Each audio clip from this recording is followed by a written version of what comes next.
Welcome back. Today's recap is a 2023 American horror film titled The Sacrifice Game. So sit back and enjoy.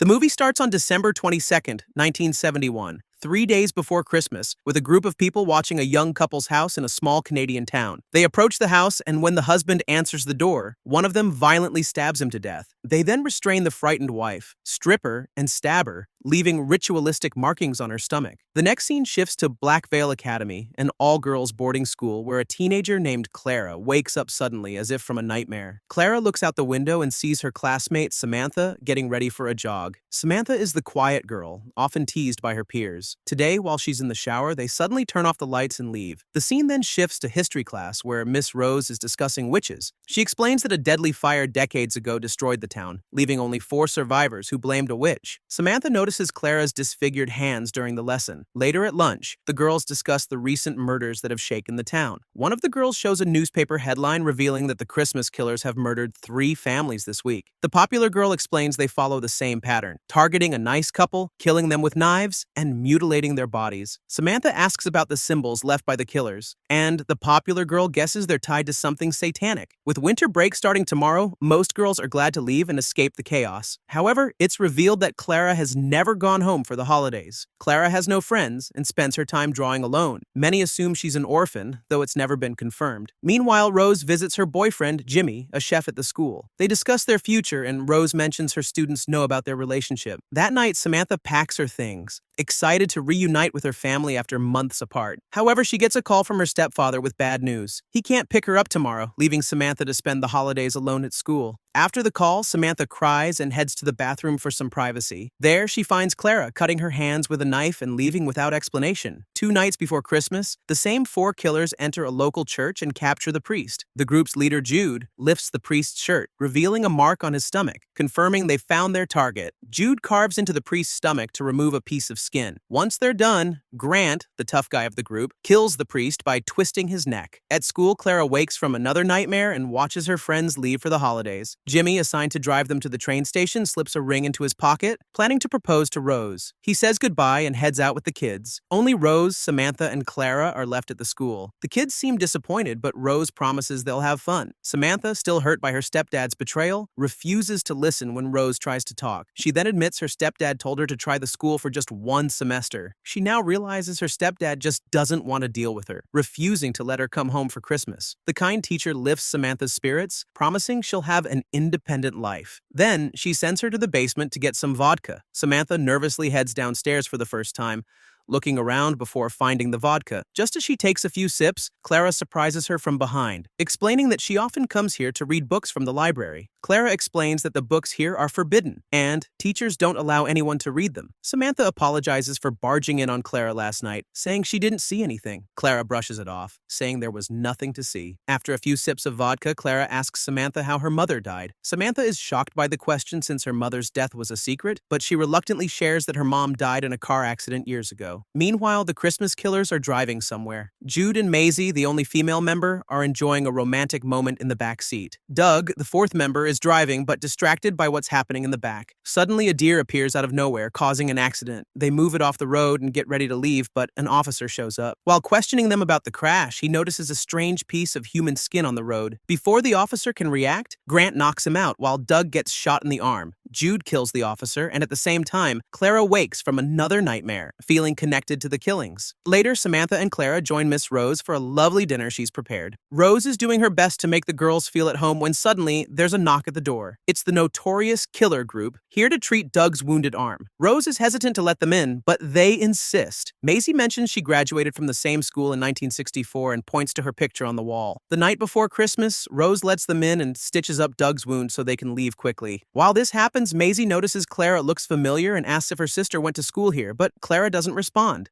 After the treatment, however, the group refuses to leave. Jude becomes more unruly and says they're there for dinner. Realizing the danger, Rose grabs a pair of scissors and threatens them, telling the kids to run. But instead of heading for the front door, Clara strangely goes deeper into the building, and Samantha follows her to the church room where they spot Doug approaching outside. The two hide under the chairs, hoping to stay unseen. Doug tries to scare them, but ends up getting startled himself. However, he quickly catches Samantha and holds her. Clara, holding a knife, approaches, ready to attack, but Doug threatens to snap Samantha's neck, so she hands him the knife. Clara hands over the knife, allowing Doug to capture both of them. Meanwhile, Rose locks herself in a room and tries calling for help, but the phone line is dead. Just then, her boyfriend Jimmy arrives and notices a strange vehicle parked outside. Rose spots him and contacts him through the window, but Grant sneaks up behind and knocks him out. A moment later, Jude asks Rose if she loves Jimmy. When she says yes, he reveals that Jimmy has something for her. He unties Jimmy so he can propose, but as soon as Jimmy is free, he attempts to attack Jude. Jude retaliates by slashing Jimmy's throat,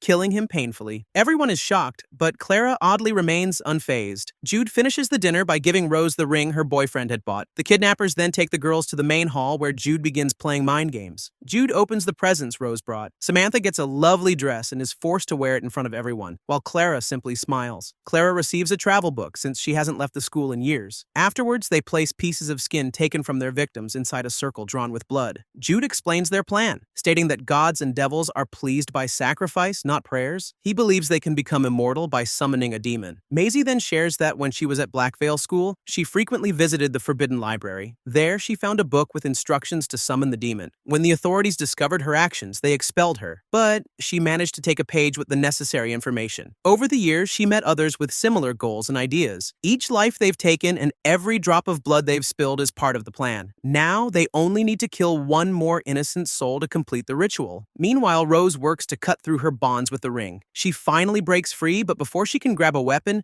Jude knocks her out. Jude drags Rose to the ritual circle and brutally stabs the caring teacher. Electricity surges through the room, signaling the demon's presence. But after Rose dies, nothing happens. The group is shocked, having expected the demon to appear. Doug questions if their killing spree was pointless, but Maisie is sure they missed an important step. Jude and Maisie head to the basement to check the magic book. Once they leave, the eerie Clara asks Doug what he wants if the demon is summoned. Doug remains skeptical, wondering if killing a group of religious people with the same mark on their stomachs could actually summon a demon. Finally, Doug admits he wants Maisie, but he's frustrated that Jude gets to be with her all the time. Stressed by Clara's question, he asks where the booze is. Samantha points him to the basement, leaving the girls in Grant's care. Out of nowhere, Clara says Grant only joined the group because he's a soldier who craves orders and enjoys a mission, as if she knows he's an ex-soldier. She then unexpectedly approaches him and whispers. Strangely, her words echo through the hall, and all the kidnappers hear them clearly. Clara then strips, revealing several satanic marks on her body, and orders Grant to let Samantha go. He strangely complies, clearly hypnotized by her. Clara tells Samantha she must leave immediately or she'll die. Clara spreads the blood of one of the victims over Grant's face, promising him immortality if he obeys her. Meanwhile, Maisie continues her research and discovers they made a huge mistake. It wasn't a summoning ritual. She thought they were calling the demon, but the demon was already there all along. The demon lured them there to set itself free. Meanwhile, Clara performs a sinister dance in the middle of the room. Back in the library, Maisie looks through her old yearbook and is shocked to find Clara's picture. As she examines the photos on the wall, it's revealed that Clara is actually the demon. Clara has stayed at the school for generations because she can't escape her body, which is why she looks familiar. Now, with the killers having made several sacrifices, she's close to breaking free. Only one sacrifice remains: the blood of the guilty. At this point, Jude has lost his mind and proudly believes he is the demon. Jude starts fighting Doug to assert his dominance, but a fully possessed Grant intervenes and separates them. Maisie runs for her life, but bumps into Clara and is captured. Meanwhile, Samantha reaches a payphone and immediately calls the authorities for help. Not wanting to wait too long, Samantha grabs a weapon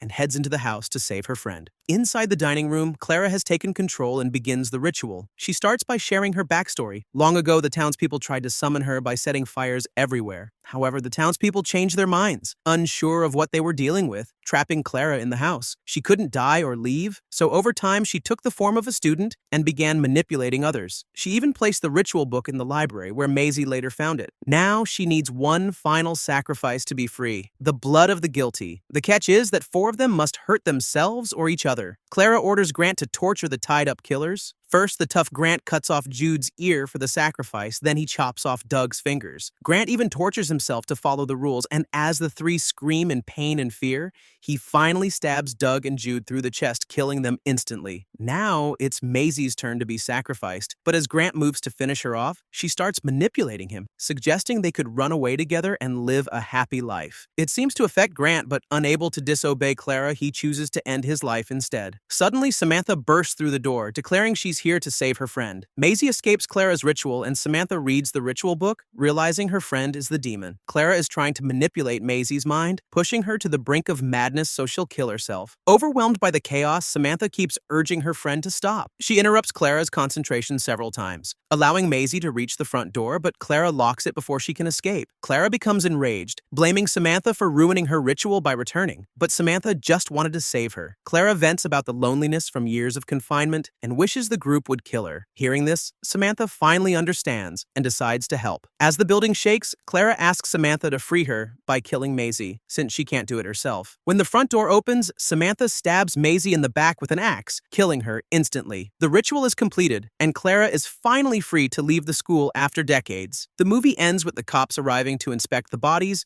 while Samantha and Clara leave to travel the world together. If you enjoyed this recap, please subscribe to the channel, turn on notifications, and leave a like to show your support. Thanks for watching and see you in the next one.